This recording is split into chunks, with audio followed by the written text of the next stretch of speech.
Hello everyone, आप सभी का स्वागत है आपका अपना यूट्यूब चैनल मैथ प्रोडक्टर के साथ एक नए चैप्टर प्रॉफिट एंड लॉस, लाभ एवं हानि के क्वेश्चनों में। दोस्तों आज हम लोग इस चैप्टर के क्वेश्चनों को बनाने जा रहे हैं। लेकिन दोस्तों आप लोग को एक बात मैं बता देना चाहता हूं कि किसी भी चैप्टर के क्वेश्चन को बनाने से पहले एक बार उसका कॉन्सेप्ट को समझ लीजिए। एक बार आपको अगर कॉन्सेप्ट समझ में आ गया तो आप उस चैप्टर के किसी भी मैथ को आप हर एक तरीका से बना सकते हैं और सही सही बना सकते हैं। दोस्तों ऐसा नहीं है कि आप लोग को जर्नल कंपटीशन के जब तैयारी कर रहे होंगे तो ऐसा नहीं है कि आप लोग को फार्मूला या सूत्र का उपयोग नहीं करना है। आप लोग को करना ही पड़ेगा, क्योंकि एग्जामिनेशन सेंटर में, परीक्षा हॉल में क्या होता है कि कोई कोई क्वेश्चन ऐसा भी दे दिया जाता है जिसको आप कॉन्सेप्ट से बनाइएगा तो थोड़ा ज़्यादा समय ले लेगा, और वही सूत्र पर बनाइएगा, फार्मूला से बनाइएगा तो वहाँ टाइम का बचत होगा, थोड़ा सा टाइम का बचत होगा। और टाइम का बचत ही एग्जामिनेशन सेंटर में बहुत बड़ा मायने रखता है। तो दोस्तों आप लोग फार्मूला या सूत्र का उपयोग रखने का ज़्यादा प्रयास मत करिएगा। कुछ कुछ ऐसा फार्मूला को याद करिएगा जो आपको लगता है कि समय बचा सकता है, उसी को। और दोस्तों फार्मूला या सूत्र याद करने से पहले एक बार उसको आप अपना स्तर से सिद्ध कर लीजिए, ताकि आगे चलकर वो सूत्र या फार्मूला को आप लोग भूल न सकें। दोस्तों एक बार जब आप सिद्ध कर लीजिएगा ना तो आपका दिल दिमाग में छप जाता है और वो फिर नहीं भूल पाइएगा। और सीधा डायरेक्ट याद कर लीजिएगा तो आप कितना को याद करते रहिएगा, कुछ ना कुछ फार्मूला आप भूलिए जाइएगा। तो दोस्तों हमको जहाँ तक समझ में है हम बता देते हैं कि सबसे पहले सूत्र याद करने से पहले, फार्मूला याद करने से पहले कॉन्सेप्ट समझिए। और आप अगर कॉन्सेप्ट समझ जाते हैं तो सूत्र का आविष्कार और फार्मूला का आविष्कार आप खुद कर दीजिएगा। तो दोस्तों आइए हम लोग एक अच्छे तरीका से मैथ को बनाते हैं और देखते हैं कि बेस्ट से बेस्ट तरीका बनाने का मैथ क्या होता है। तो आइए दोस्तों देखिए।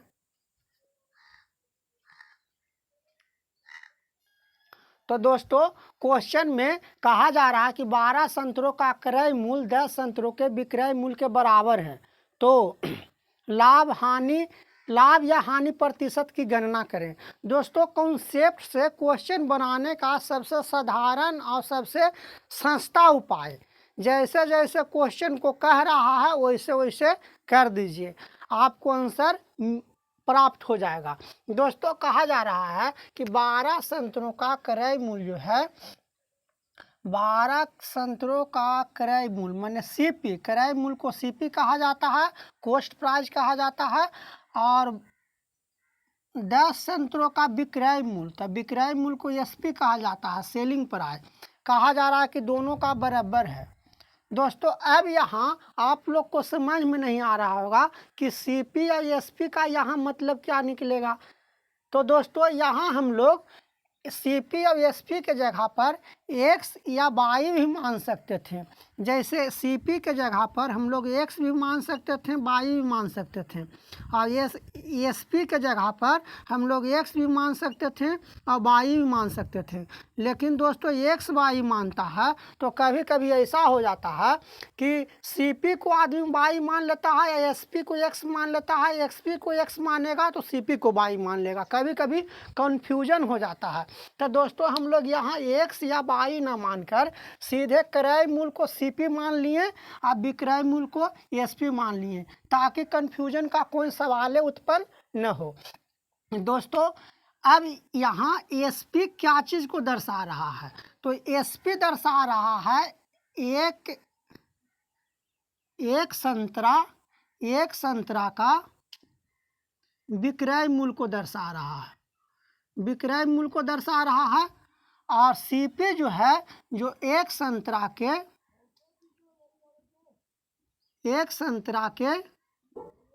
क्रय मूल्य को दर्शा रहा है।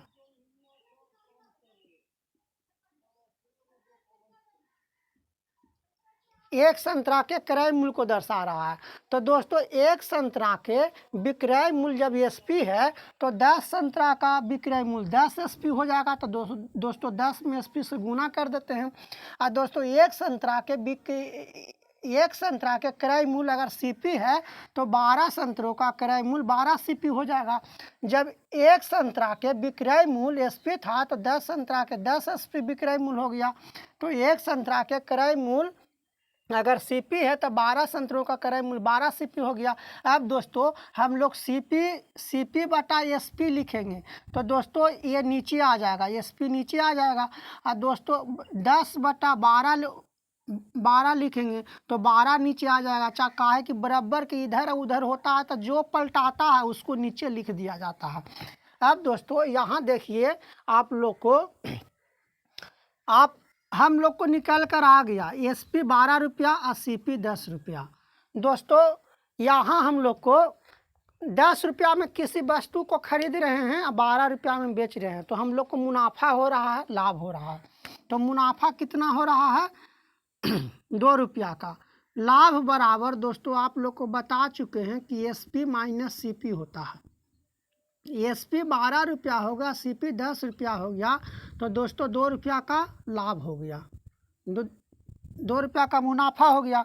दोस्तों आप लोग को बता चुके हैं कि लाभ प्रतिशत निकालने के लिए जब भी लाभ या हानि प्रतिशत का मूल्यांकन किया जाता है तो क्रय मूल्य पर किया जाता है, विक्रय मूल्य पर नहीं किया जाता है। लाभ या हानि प्रतिशत का जब भी मूल्यांकन करेंगे तो दोस्तों हम लोग सीपी पर करते हैं, एसपी पर नहीं करते हैं। क्योंकि कोई भी वस्तु हम लोग लाते हैं मार्केट से खरीद कर तो कहते हैं क्या कि 10 रुपया में लाए हैं 12 रुपया में बेचे, मैंने 2 रुपया का नफ़ा हो गया। कभी नहीं कहते हैं कि 12 रुपया में बेचे हैं तो 2 रुपया का नफ़ा हुआ है।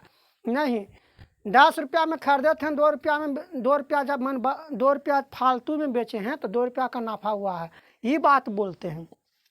तो दोस्तों जब भी लाभ तो यहाँ लाभ आया है 2 रुपया कहते हैं लाभ प्रतिशत निकलेगा। तो लाभ प्रतिशत निकालने के दोस्तों आप लोग को बता दिए हैं कि लाभ बटा सीपी गुने 100 होता है। तो दोस्तों लाभ कितना आ गया लाभ आ गया 2 रुपया का और सीपी कितना है सीपी 10 रुपया। और दोस्तों प्रतिशत निकालना है हम लोग को, लाभ प्रतिशत निकालना है। तो लाभ प्रतिशत निकालना है तो 10 से 10 को काट देते हैं तो 10 बार में कट गया। अब 10 से हम लोग 2 में गुना कर देते हैं तो दोस्तों कितना आ गया 20%।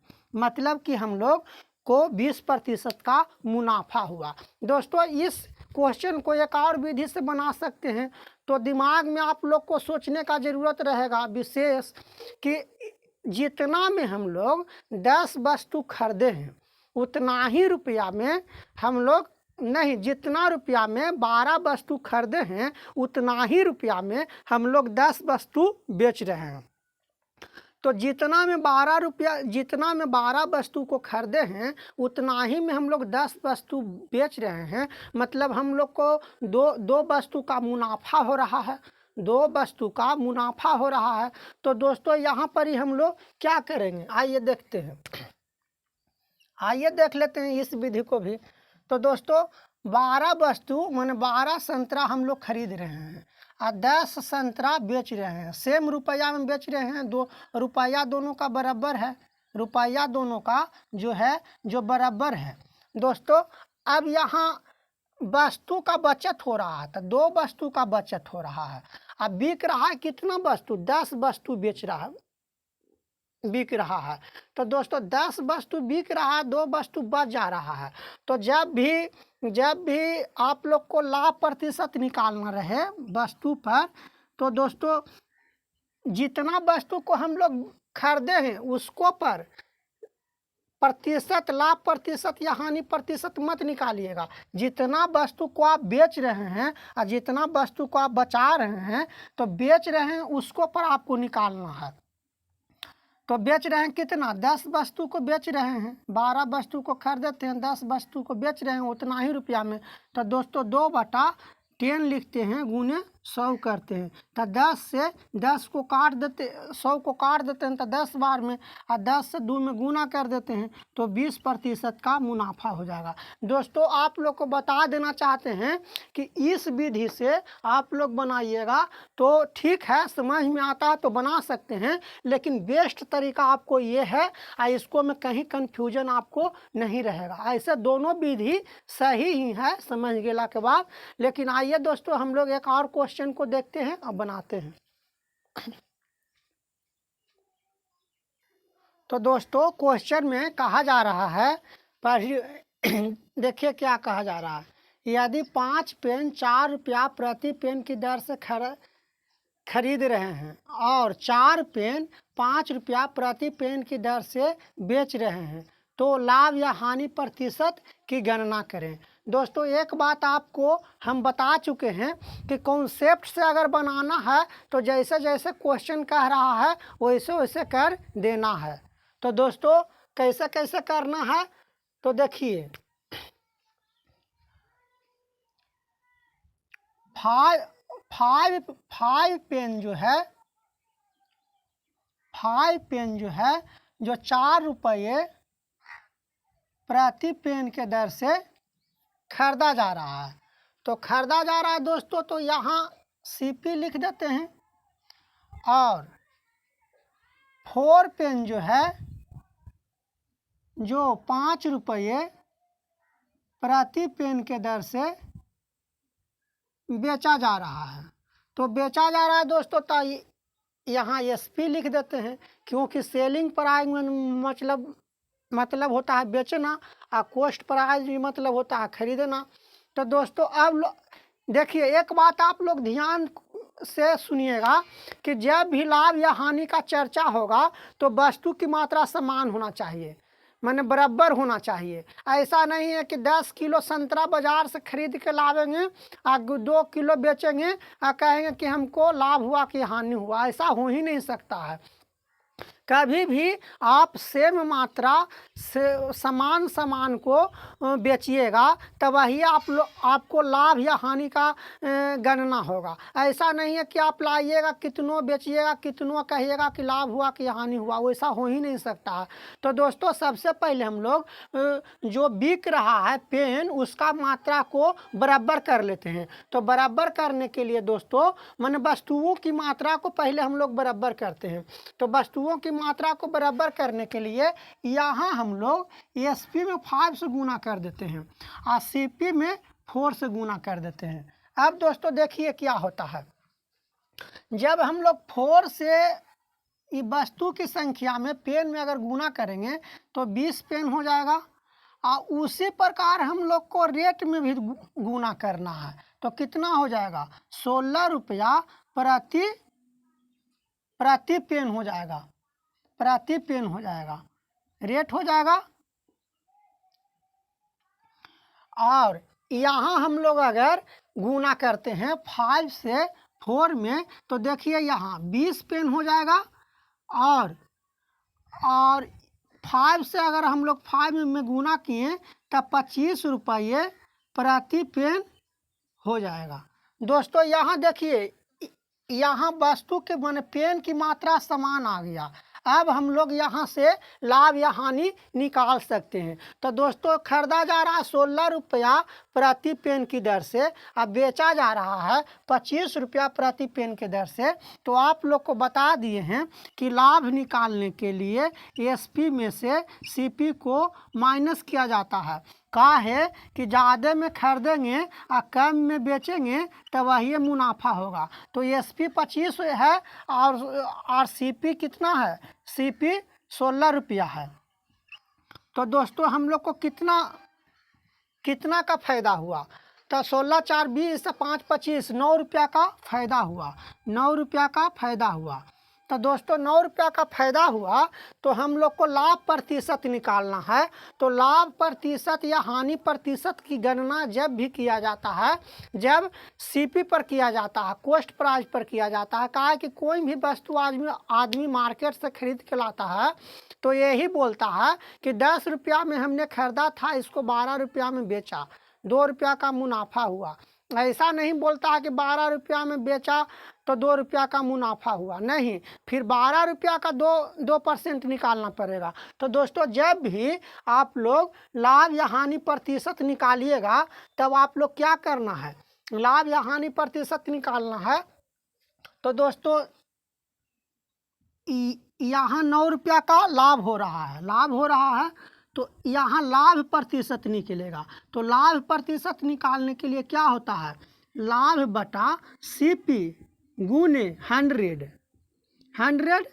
तो दोस्तों लाभ प्रतिशत निकालने के लिए हम लोग क्या करेंगे, लाभ कितना आया 9 रुपया का, और CP कितना है 16 रुपया है, 16 रुपया आ गया।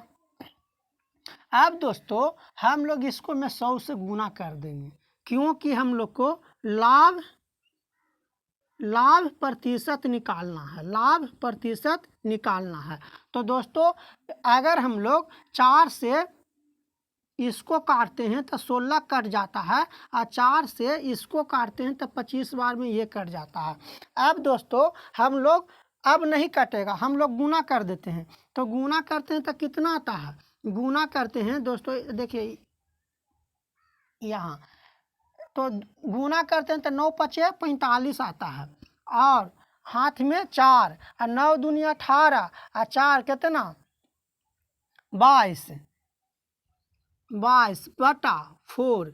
तो लाभ प्रतिशत हम लोग को लाभ प्रतिशत निकल कर आ गया 225 बटा 4। मतलब हो गया दोस्तों, इसको आप लोग पूर्णांक में बदल लीजिएगा तो आप लोग को आंसर आ जाएगा। आंसर ऐसे भी आयल है क्योंकि दोस्तों यहाँ कट नहीं रहा है, इसको अगर भाग देंगे तो पॉइंट में चला जाएगा। तो दोस्तों पॉइंट में कभी भी ये जो है आंसर बहुत कम लाया जाता है, पूर्णांक में लाया जाता है। तो दोस्तों आप लोग यहाँ पूर्णांक में इसको बदल लीजिएगा। दोस्तों आइए इसी प्रकार से हम लोग एक और सवाल को देखते हैं और अच्छे से बनाने का प्रयास करते हैं।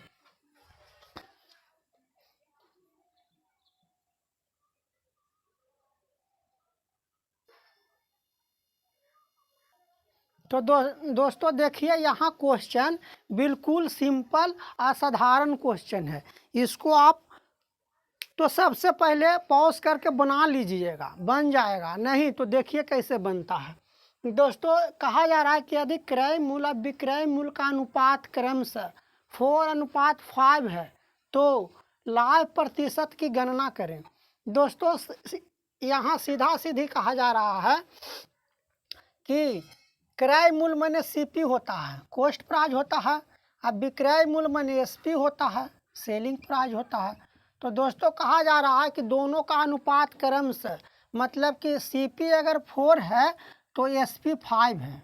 तो दोस्तों यहाँ कुछ करने का ज़रूरत ही नहीं है, यहाँ तो आंसर ऐसे ही दिखाई दे रहा है। तो कैसा दिखाई दे रहा है, तो यहाँ जब भी ज़्यादा में बेच रहे हैं कम में खरीद रहे हैं तो लाभ होगा, तो लाभ निकालना है। तो लाभ बराबर SP माइनस CP। तो दोस्तों SP कितना है, SP 5 है, CP कितना है 4 है, तो 1 का लाभ हो गया, 1 का लाभ हो गया। और दोस्तों आप लोग को बता चुके हैं कि लाभ या हानि का गणना करना है तो CP पर करना है, क्रय मूल्य पर करना है, विक्रय मूल्य पर बिल्कुल नहीं करना है।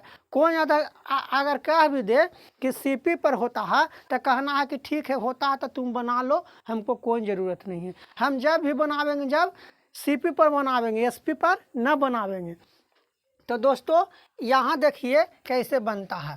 तो लाभ प्रतिशत का गणना करना है, तो लाभ या हानि प्रतिशत का गणना होता है तो दोस्तों CP पर होता है। तो 1 है जो लाभ आ गया, और CP कितना है इसका 4, तो 4 गुने प्रतिशत निकालना है तो 100 से गुना कर दीजिए। तो यहाँ 4 से 100 को काटिएगा तो 25 बार में कट जाएगा, और दोस्तों 25 से 1 में गुना करिएगा तो 25 आ जाएगा, मतलब 25% का लाभ हो गया। तो दोस्तों आइए इसी प्रकार से एक और क्वेश्चन को देखते हैं और बनाते हैं।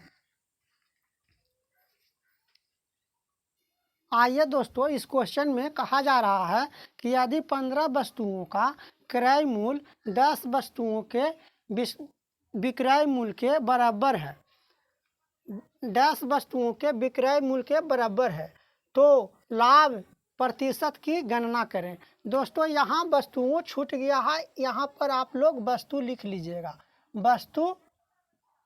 वस्तु लिख लीजिएगा। दोस्तों देखिए, यदि 15 वस्तुओं का क्रय मूल्य 10 वस्तु के विक्रय मूल्य के बराबर है तो लाभ प्रतिशत की गणना करें। तो दोस्तों आपको बता चुके हैं कि जब भी क्वेश्चन बनाना है तो आप लोग को क्या करना है, कुछ नहीं करना है, जैसे कह रहा है वैसे कर देना है, क्योंकि कॉन्सेप्ट से क्वेश्चन बनाना है तो क्वेश्चन के अनुसार ही चलना पड़ेगा। दोस्तों कहा जा रहा है कि 15 वस्तुओं का क्रय मूल्य, तो 15 वस्तु का जो सीपी, क्रय मूल्य को हम लोग सीपी कहते हैं, और 10 वस्तु के विक्रय मूल्य, वस्तु दोस्तों यहाँ लिखा गया है 10 वस्तु के विक्रय मूल्य, तो विक्रय मूल्य को एसपी कहते हैं, के बराबर है तो बराबर कर देना है। अब दोस्तों यहाँ समझ में आप लोग को नहीं आ रहा होगा कि सीपी एसपी क्यों लिया गया है, तो सीपी के जगह एसपी के जगह पर हम लोग, सीपी के जगह एसपी के जगह पर हम लोग कुछ ही मान सकते हैं। सीपी के जगह पर भी एक्स वाई मान सकते हैं और एसपी के जगह पर भी एक्स वाई मान सकते हैं। लेकिन दोस्तों जब मानेंगे एक्स वाई मानते हैं तो कन्फ्यूजन हो जाता है, और एक्स को कभी वाई सीपी मान लेते हैं, कभी एक्स को एसपी मान लेते हैं। तो दोस्तों यहाँ हम लोग डायरेक्ट क्रय मूल्य के जगह पर सीपी मान लिए, विक्रय मूल्य के जगह पर एसपी मान लिए। अब दोस्तों एसपी जो है जो एक वस्तु के विक्रय मूल्य को दर्शाता है, और सीपी जो है जो एक वस्तु के क्रय मूल्य को दर्शाता है। तो दोस्तों एक वस्तु के क्रय मूल्य को सीपी दर्शा रहा है, तो 15 वस्तु का क्रय मूल्य कितना हो जाएगा, तो 15 सीपी हो जाएगा। और दोस्तों एक वस्तु के विक्रय मूल्य को एसपी दर्शा रहा है, तो 10 वस्तु के विक्रय मूल्य कितना हो जाएगा, 10 एसपी हो जाएगा। दोस्तों यहाँ एक वस्तु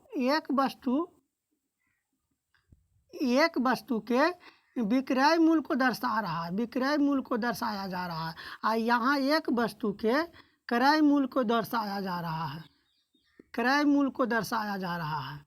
तो दोस्तों यहाँ कन्फ्यूजन नहीं होना है। अब दोस्तों सीपी या एसपी हम लोग को निकालने की ज़रूरत है, तो दोस्तों सीपी बटा एसपी हो जाएगा। कहा है कि बराबर में बराबर रहता है, जिसको जहाँ बदला जाता है जिसको नीचे लिखा जाता है। अब 10/15 हो जाएगा, इसलिए कि जो पलटाता है उसको नीचे पलट दिया जाता है।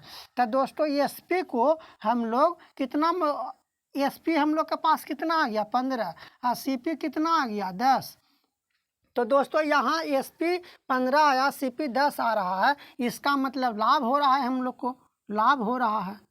तो लाभ कितना हो रहा है, लाभ 15 में से हम लोग 10 को घटा देंगे तो कितना आ गया 5, मतलब 5 रुपया का हम लोग का आमदनी हो गया, लाभ हो गया जब वस्तु को बेच रहे हैं तब। तो दोस्तों लाभ या हानि प्रतिशत की गणना क्रय मूल्य पर किया जाता है। किस पे किया जाता है, क्रय मूल्य पर किया जाता है। तो दोस्तों हम लोग देखते हैं कि लाभ प्रतिशत निकालने के लिए लाभ बटा सीपी गुने 100 होता है, 100 होता है। तो दोस्तों लाभ कितना आ गया, लाभ 5 रुपया का आ गया, और सीपी कितना है 10 है।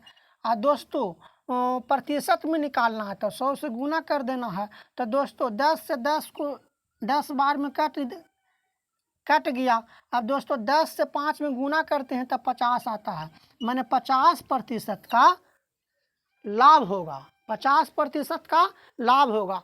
ऐसे भी आप देख रहे हैं कि 10 रुपया में खरीद रहा है, 15 रुपया में बेच रहा है, मैंने खरीद रहा है 10 रुपया में, 15 रुपया में बेच रहा है, 5 रुपया का इसको ऐसे फ़ायदा हो जा रहा है, खरीद रहा है 10 में 5 का फ़ायदा हो जा रहा है, तो ऐसे ही 50% फ़ायदा हो जा रहा है। तो दोस्तों यहाँ 50% निकल कर आ गया। दोस्तों आइए एक और क्वेश्चन को हम लोग देखते हैं और एकदम साधारण में उसको बनाते हैं। दोस्तों क्वेश्चन में कहा जा रहा है कि यदि नारियल व्यापारी पाता है कि 10 नारियलों का क्रय मूल्य 18 नारियलों के विक्रय मूल्य के बराबर है तो हानि या लाभ प्रतिशत की गणना करें। दोस्तों एक नारियल व्यापारी है जो पाता है कि जो 10 नारियल का उसका जो क्रय मूल्य है जो 18 नारियल के विक्रय मूल्य के बराबर है, तो हानि या लाभ प्रतिशत निकालने के लिए कह रहा है। तो दोस्तों हम लोग देखते हैं कैसे बनता है क्वेश्चन। दोस्तों 10 नारियल का क्रय मूल्य, तो 10 नारियल के क्रय मूल्य को हम लोग सीपी लिख दिए और 18 नारियल के विक्रय मूल्य, तब विक्रय मूल्य को हम लोग एसपी लिख दिए। क्रय सीपी मन होता है कॉस्ट प्राइस माने क्रय मूल्य और एसपी मन होता है सेलिंग प्राइस विक्रय मूल्य। दोस्तों दोनों का बराबर आ गया, दाम दोनों का बराबर आ गया। अब दोस्तों जैसे कि पहले ही क्वेश्चन में आप लोग को बता चुके हैं कि एसपी जो है जो एक नारियल के यहाँ विक्रय मूल्य को दर्शावेगा और सीपी जो है जो एक नारियल के यहाँ क्रय मूल्य को दर्शावेगा। तो दोस्तों तो एक नारियल के क्रय मूल्य अगर सीपी है तो 10 नारियल का क्रय मूल्य 10 सीपी हो जाएगा, तो 10 से गुना कर दिए। और एक नारियल का विक्रय मूल्य एसपी है तो 18 नारियल का विक्रय मूल्य 18 एसपी आ जाएगा, तो इसीलिए 18 से गुना कर दिए एसपी में। अब दोस्तों हम लोग को यहाँ सीपी और एसपी निकल कर आ जाएगा। दोस्तों एसपी को बराबर के इधर लावेंगे तो नीचे आ जाएगा। और दोस्तों 10 18 बटा हम लोग 10 को इधर लेके जाएंगे तो नीचे आ जाएगा। जो पलटाता है वो नीचे लिखा जाता है। दोस्तों एसपी कितना आ गया, एसपी 10 आ गया, सीपी कितना आ गया 18 आ गया। तो दोस्तों जब खरीद रहे हैं 18 रुपया में, बेच रहे हैं 10 रुपया में, तो ऐसे भी आदमी को पता होगा कि खरीद रहे हैं ज़्यादा में, बेच रहे हैं कम में, तो हानि होगा। तो हानि निकालने के लिए क्या किया जाता है, सीपी में से एसपी को माइनस किया जाता है। तो सीपी कितना है, सीपी हम लोग के पास 18 है और एसपी कितना है 10 है, मतलब 8 का घाटा हो रहा है। दोस्तों यहाँ आप लोग को दिखाई नहीं दे रहा होगा, आइए देखते हैं। हम लोग यहाँ 18 में से हम लोग 10 घटाएं तो दोस्तों 8 आया, तो 8 का यहाँ घाटा हो रहा है। तो दोस्तों जब भी हानि यहाँ क्वेश्चन में कहा जा रहा है, दोस्तों जो सुनिए, लाभ या हानि प्रतिशत की गणना करना है। जब लाभ या हानि प्रतिशत की गणना करना है तो सीपी पर करना है। तो दोस्तों यहाँ सीपी कितना दिया हुआ है, 18 दिया हुआ है। तो लाभ तो नहीं आया है, हानि आया है, तो हानि प्रतिशत निकाल देंगे। कुछ है, मैथ द इजी सब्जेक्ट है, खाली समझना है आप क्या है। तो हानि प्रतिशत तो 18 को नीचे लिख लिए, कहा कि सीपी पर निकलता है। 8 जितना फायदा हुआ जिसको ऊपर लिख लिए और 100 से गुना कर दिए। अब दोस्तों इसको काट देंगे, तो कितना आएगा, ये 4 बार में कटेगा, ये 9 बार में कटेगा। अब ये कितना आ जाएगा, 4 दहों को 400 बटा 9 आ गया। अब इसको पूर्णांक में बदल लीजिएगा, 400 बटा 9 आंसर आ गया। इतना प्रतिशत का उसको हानि आवेगा। तो दोस्तों आज इतना ही तक रहने देते हैं। दोस्तों एक बात आप लोग को कह रहे हैं कि अगर वीडियो आप लोग को पसंद आया होगा तो लाइक, सब्सक्राइब और शेयर जरूरी करिए। दोस्तों बेल आइकन को भी दबा दीजिए। दोस्तों आप लोग वीडियो को देख लेते हैं लेकिन सब्सक्राइब करना भूल जाते हैं, भूलना नहीं है, भूलना मना है। तो जय हिंद दोस्तों, अगले वीडियो में हम लोग मिलते हैं।